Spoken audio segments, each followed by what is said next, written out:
Arena, site of the NCAA Division I men's basketball tournament first and second rounds. Today we have open practices and interview sessions. Welcome, guys. We're first joined by Creighton. Some friendly reminders before we start. Please wait till you receive the microphone before asking your question.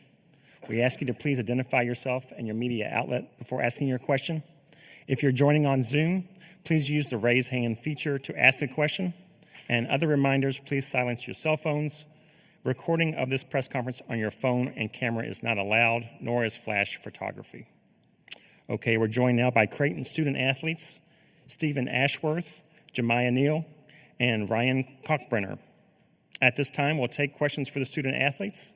We ask you please raise your hand and direct your question to a specific student athlete. There on the far right. Matty Bredas, White and Blue. Stephen, what have you seen from Chucky on film? Just what are you anticipating with that matchup in terms of his style of play? Yeah, obviously, very talented guard. Most Omaha guards are, and he's going to be a lot of fun to go up against tomorrow, both offensively and defensively. ACC Defensive Player of the Year, and has similar feel to what Zakai Ziegler is able to do on defense, and we matched up with them in the tournament last year, and so definitely a great opportunity as a point guard to be going up against a defender like that, and then offensively really efficient at getting to his spots and running the offense in a really well-oiled manner.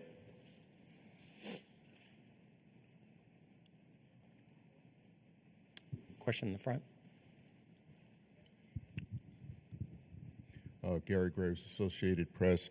For Stephen, I guess playing in a conference, playing in the Big East with a school like St. John's and the kind of year that they had, how was the challenge of playing against them? How did that kind of prepare you for this experience in terms of having to face Louisville and possibly Auburn in the second round? Yeah, I definitely think that conference play in the Big East is something that we take pride in as being a part of that conference and just what it means to be a part of the Big East and the history that is there. And I think that personally last year we were competing against a team of UConn who obviously was back-to-back national champions, and similarly to what St. John's did this year, won the regular season, then won the tournament. And I think that unfortunately we were on the opposite end of both of those in my 2 years at Creighton. But at the same time, there's a lot to take from that and just the experiences you gain from the games played, and then also in the Big East tournament, going to a site in New York City where St. John's is obviously from, and now coming to a site where obviously our opponent is very close and familiar with the arena and the city. And so there's some of those things outside of the actual game that I think have also prepared us mentally as a team to make sure that when throughout the game we can stay together and make sure we can absorb runs and then also continue to go on our runs as a team. So I think in short, it definitely prepares us well for what March Madness brings.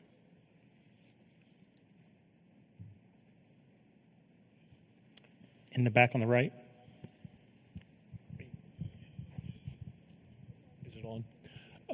Paul Rogers, I'm from Louisville Radio. This could be for anybody, but I'll default to Ryan. When the seedings and pairings came out Sunday, there was a pretty strong reaction in Louisville about their draw, and I would assume probably the same in Omaha. Is that more of a media fan thing, or do the players get a little bit riled up about it too?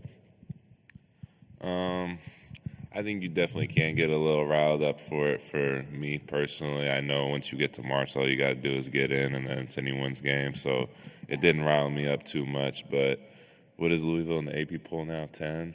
So that was a little confusing to me how they end up as an 8th seed and 10th in the AP poll. But once you get to this time of year, every team is really good anyway. So at this point, it doesn't matter who you play. You got to go out there and win or go home. So I try not to get too caught up in seeding if you think you should be higher or lower or whatever. Okay, here in the front. For Jemiah, I hope I'm pronouncing it right, but when you look at Louisville on film, what's the main thing that really stands out as the biggest challenge to shut down, and how do you feel like you all can answer that? I would just say their play style.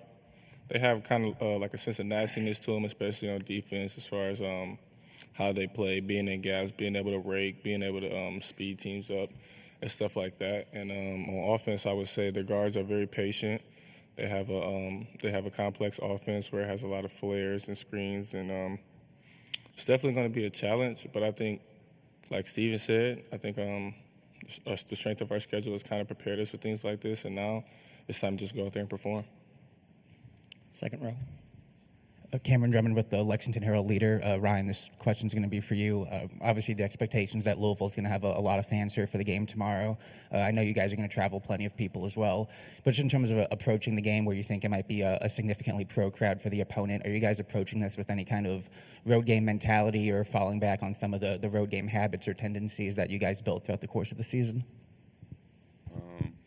I don't know if you necessarily build road game tendencies. I think, especially with a team that's as experienced as our team is and as close as our team is, you just know with road games they're gonna go on the run, the crowd's gonna get into it, and we know how to handle that. We know how to stay together, and you obviously don't want to plan for a 10-0 run, but that happens in college basketball. So you just handle it and move on. I don't think there's anything special we have to do, especially, like I said, how close this team is. We don't really get rattled by all that stuff. So, I mean, like Steve was talking about just a few minutes ago, we played against St. John's in Big East Championship, which is essentially a road game for us. So if we can play in that environment and get used to that, then, we can play in lots of environments.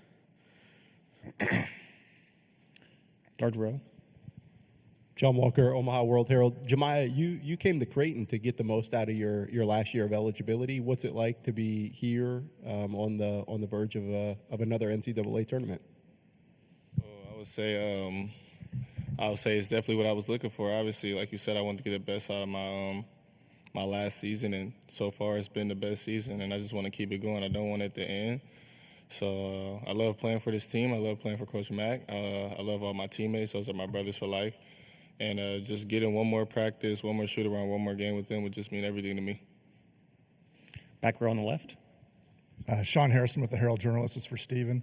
Just wanted to get your thoughts on Utah State being at the same site as you guys this year, and if you keep in touch with any of those guys that you used to play with. Yeah. First, good to see you, Sean. It's been a while. I was able to run into Mason Falsev and Isaac Johnson, and not only are we at the same site, we're at the same hotel. And so was able to talk to them in the lobby last night, and obviously followed Utah State's year this year. They had a great year in the Mountain West, a few games shy of competing once again for another Mountain West championship, which that program always does. And it was fun to catch up with them and just see how the program is doing and what's different, what's new, what's the same, and all those types of things. And then also talk about how fun it is that both of us are in March Madness once again on the biggest stage at the end of the season. So really looking forward to watching their game and having them here in Lexington as well. Back row on the right. Yeah, hi, Rick Bozich from WDRB in Louisville. I apologize if this has already been asked. I just got here. I know Louisville, there was a lot of consternation or indecision about where they were seated. When you guys saw you were a 9 seed, what was your reaction? Ryan talked about this a little bit, to where once we get into March, personally, it's a lot about the fact that every single team is a talented team, and worrying less about the seeding and more about the matchup of what we have in front of us, and trying to focus on what can we do and what can we excel at, and what did they excel at, and how do we try to stop them from that. And obviously, Ryan mentioned there's obviously a lot of respect for Louisville and the season that they've had, and 10th in the AP poll and everything that comes with that. But then you look at the seeding, and it's a great 8-9 matchup coming. And so we're excited for it, but at the same time, I think media and fans probably jump on those narratives a little bit more than the players do. Any other? Second row on the right. Yeah, for Ryan, where'd you get the 99 shorts that you wore for the send-off yesterday, and was it intentional given the history of that uniform? I got those from Johnny my freshman year. I don't know where he pulled them from, but honestly, I thought they just looked good with the jacket that we got yesterday. But it was cool to wear them. Obviously, there's a lot of history for that era, especially with Kyle Korver and all those guys. But yeah, I thought it looked good and ended up being a good good match. Back row on the right. Stephen, your three-point numbers are very similar to Rain Smith's, but you shoot a ton of free throws. Can you kind of talk about your game inside and outside? Yeah, obviously, first off, watching his film, he's electric behind the three-point line and similar numbers, and I think he's even missed a few games lately, and so his three-point numbers would be even higher, obviously, if he played in those games. But personally, it helps having guys like Jemiah and Ryan by my side to not only get me three-point attempts that are clean looks and good opportunities for our team, but then in the pick and roll with Ryan and just the threat that he is at all times, it gives me a lot of opportunity to where the big men are more worried about him, and then if I can get to the rim, they're typically late, which is going to end up being a foul. And so allows me to get fouled in the pick and roll and then get to the free throw line. And it's something that obviously I've been in college basketball for a few years, and my three-point ability has kind of kept me at the level that I'm at today, and wanting to improve and get to the free throw line was kind of that next step because of just all of the analytics that it shows to being an even more effective and efficient offensive player. And so something that I focused on a little bit this year and have been able to, and then also at the same time realizing that in college basketball, once you get to 7 fouls, you're going to go to the free throw line if you get fouled again. So with the ball in my hands a lot, trying to be aware of when a defender might be too aggressive out on the perimeter and trying to draw fouls to get to the free throw line for my team as well. We have about 3 minutes left. Back row on the right.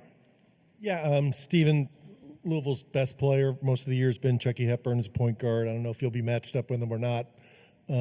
Just your thoughts on watching him and on video. And he's from Omaha. Do you guys ever see him at all? Have you ever seen him in the summertime?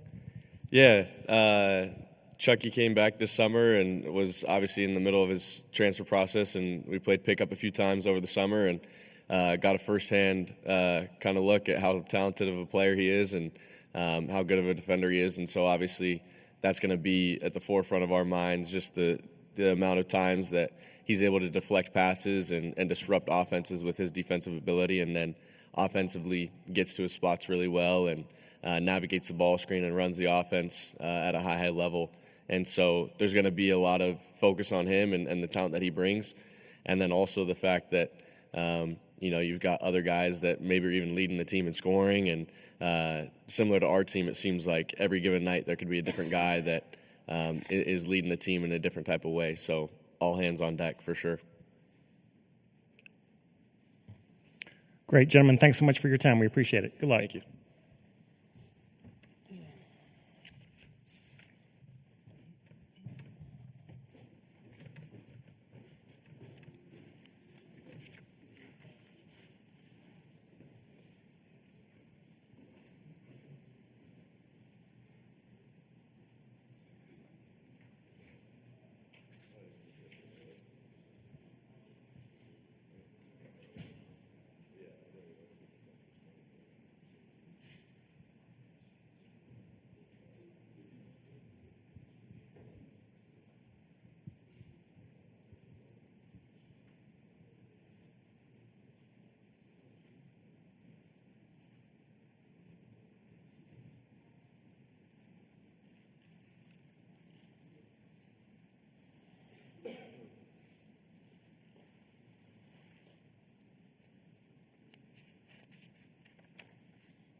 That's just in case they need it. You can leave. Do you need it? You can take that seat.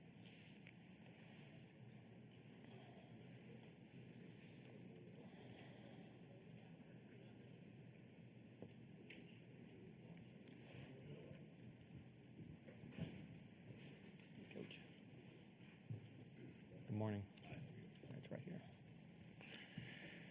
At this time, we want to welcome to Lexington Creighton head coach Greg McDermott. Coach, we appreciate your time. Thank you. If you would please start us off with an opening comment, and we'll take questions afterward. As always, so excited to be here.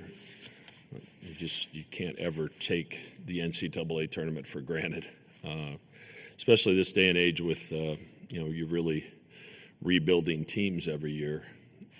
Much more difficult to build a program than it used to be. So The fact that we've got some new pieces and went through some adversity in November and December with some injuries, really had to reinvent ourselves makes me even more proud that we're sitting here today with an opportunity to keep playing in the pinnacle of our sport. So really has been a very rewarding group to coach this year, and we look forward to going on the court against a very good Louisville team tomorrow. To media, please wait to receive the microphone before asking your question, and please identify yourself and your media outlet before asking your question each time. If you would, please raise your hand. On the right. Matty Marinas, White and Blue Review. Mac, with how good they are at scoring on pick and rolls, what's the, against your base defense especially, what are the keys to kind of being really sharp in terms of just dealing with that part of the game? Yeah, I mean, we have to do it without fouling. That's really important, and it has been to us all season. But Chucky's he's playing as well as any guard in the country. His ability to navigate those screening activities is elite.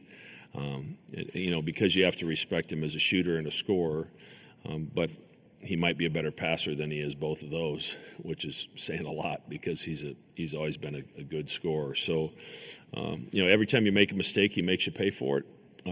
So, our ability to really follow our rules and stay on point with the scouting report is going to be really critical. Fourth row on the right. Abby Gallant, the Creightonian. You talked a lot about the adversity that you guys faced with injuries. How important is it for you to trust the ways that you've overcome that this season when you come into March Madness? Yeah, I mean, it's huge, and you don't ever want to give up. You don't ever want to give in, and that's in life. That's in basketball. That was the case in November and December when we had the injuries. You just try to figure out a way, and that also happens during the course of the game. There's going to be some good moments when things are going well, and there's going to be, Louisville's going to make a run. They're too talented not to. And how do you handle those adverse moments in the game? Usually will point you in a direction of how good a season you can have. Is how well do teams handle that? Do they stay together? Do they get over that play and move on to the next play quickly, whether it was good or bad? And this team has done a good job of that. They don't get too excited when things go well. They don't hang their heads much when things don't. And that's going to be critical as you try to move through a loaded bracket that we're in. Back row on the right. Yeah, hi, Coach. Rick Bozich from WDRB in Louisville.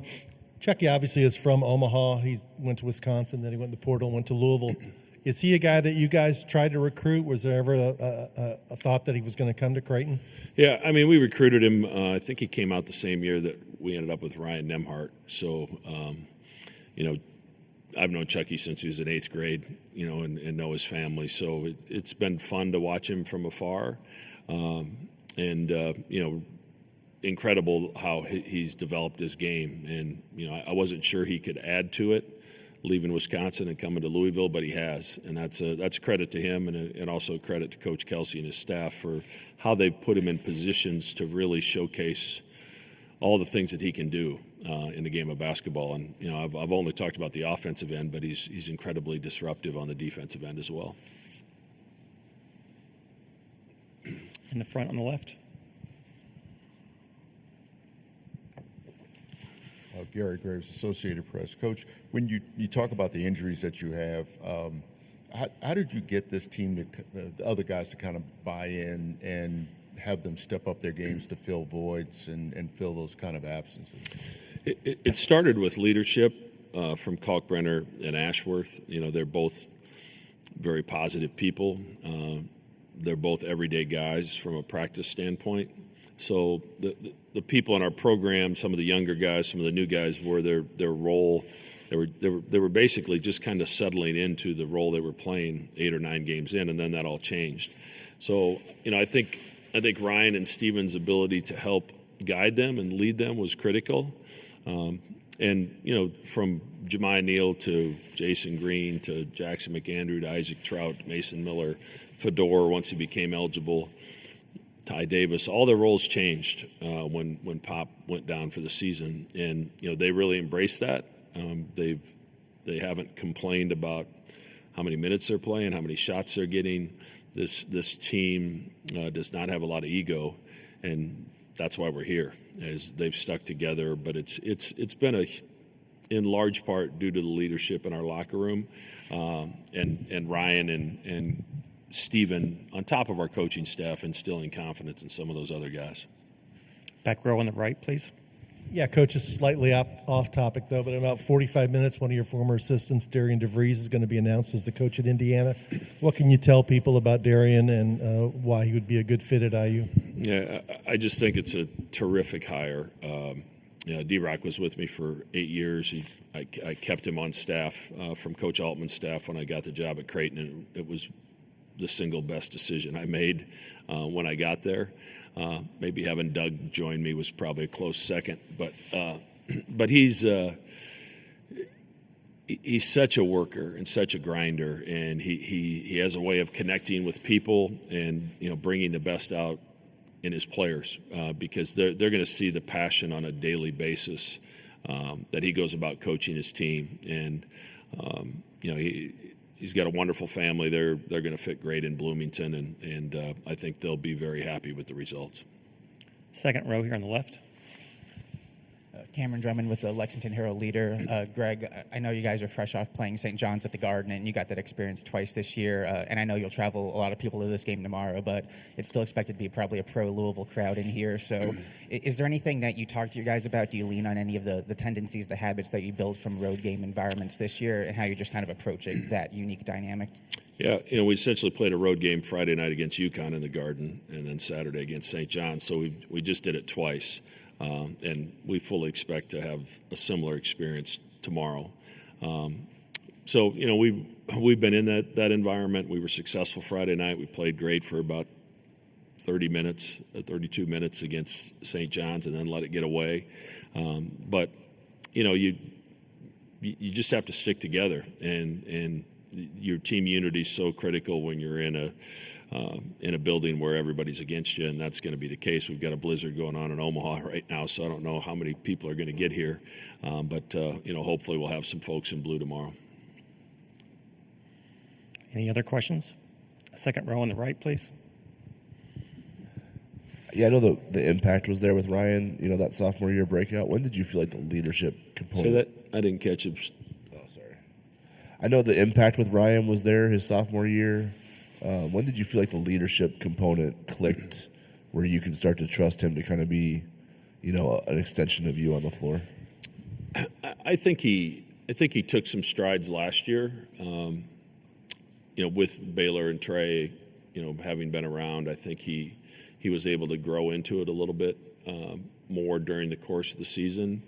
And then whether he liked it or not, he knew that this season he was going to have to step up because of so many guys in new roles, and that puts a huge onus on him to be an everyday guy, not just with his work ethic and showing up and doing everything you're supposed to do, but with his voice. And I don't know that he's not a rah-rah guy that's talking all the time, but when he speaks, everybody listens, and that's a sign of respect that he's earned from his teammates because of how he treats them. Back row on the right. Yeah, Louisville only won 8 games last year for the previous year. When you watch them this year as you've gotten ready for them, what jumps out at you about what Pat Kelsey's been able to do with this group?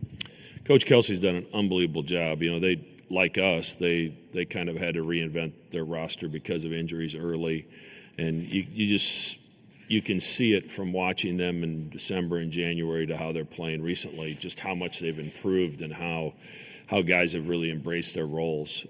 But he's very creative offensively, defensively. They do a great job trying to take away what teams are trying to do, and they look like they're having a blast. And that's a credit to Coach Kelsey and his staff that they've created a culture where they really truly look like they're enjoying playing the game of basketball. So, it's one of the best stories in college basketball from, what he did last year to where the team is today. outside of the fact that the number 10 team's playing in the 8-9 game. That's probably a pretty big story too. But we're the recipient of that, I guess. So, he's done an unbelievable job, and it's easier to turn around programs quickly than it has ever been. But it's not that easy. You have to do a lot of research to make sure the pieces fit.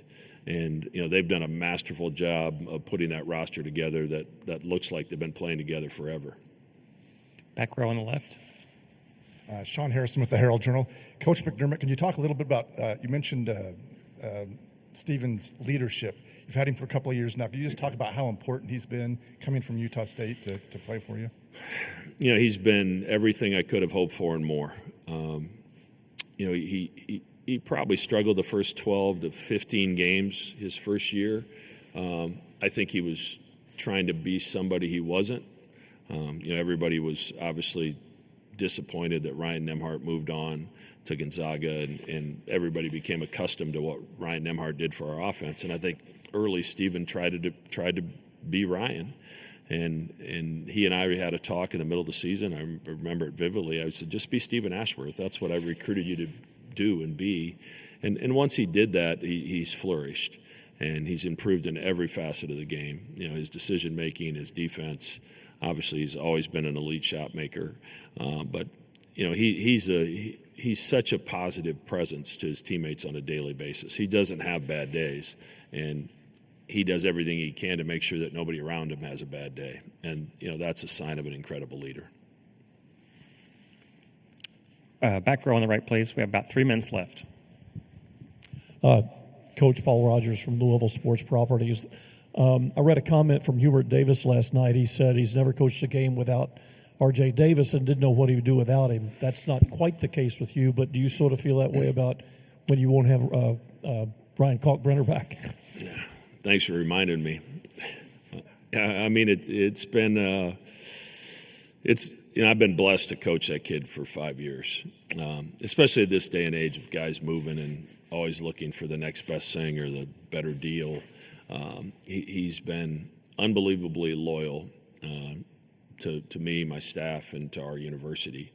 And to watch his growth on and off the floor has been one of the true blessings I've had in my 36-year career. He's like a son to me. I'm so proud of what he's become, not just on the basketball floor, but off the basketball floor. The confidence that he has now that he didn't have when he walked through the door, and the leadership skills that maybe he was lacking as a young person because he didn't have the confidence in himself wasn't sure about himself, yet alone leading someone else. So just the total package, to watch him last summer walk down the aisle and get married and be there for that, and then watch this journey his senior year when all the eyes are on him and the pressure's on him, and he's got to make improvements in every part of his game as he tries to prepare himself for the next level, and he's checked all those boxes. So it's going to be very different without him. I might have to start coaching again, but it's been one of the true joys of my career is to be able to coach him for 5 years. One last question on the right. Coach, obviously Stephen and Ryan have been here. They've been leaders. They're experienced in March Madness. But what's the advice, or how do you prepare some of those younger guys like Jackson, Ty, Fedor for moments like this in this one-and-done environment? We try not to change, whether we're preparing for a bye game in November, Big East Championship game in New York City, or an NCAA Tournament game. There's a process you follow, and you have to trust that process. And there's a lot of preparation that goes into it, a lot of thought that goes into it, a lot of film study, a lot of work. And we try to not treat any game any different, any bigger, any smaller, with the way that we prepare. And hopefully then when the ball goes up, it's just another game. So obviously when they walk on that court tomorrow, it's going to give a few guys goosebumps, and that's okay. That's part of the experience. I want them to look around and soak it all in and understand what they've accomplished this season. But once the game starts, that's when your preparation kicks in. And, I think we've got a pretty good routine that we've followed to make sure that we're ready. Great, Coach. We appreciate your time. Thank you. Media is reminded that Hammond Communications will post a recording of this press conference in the NCAA Digital Media Hub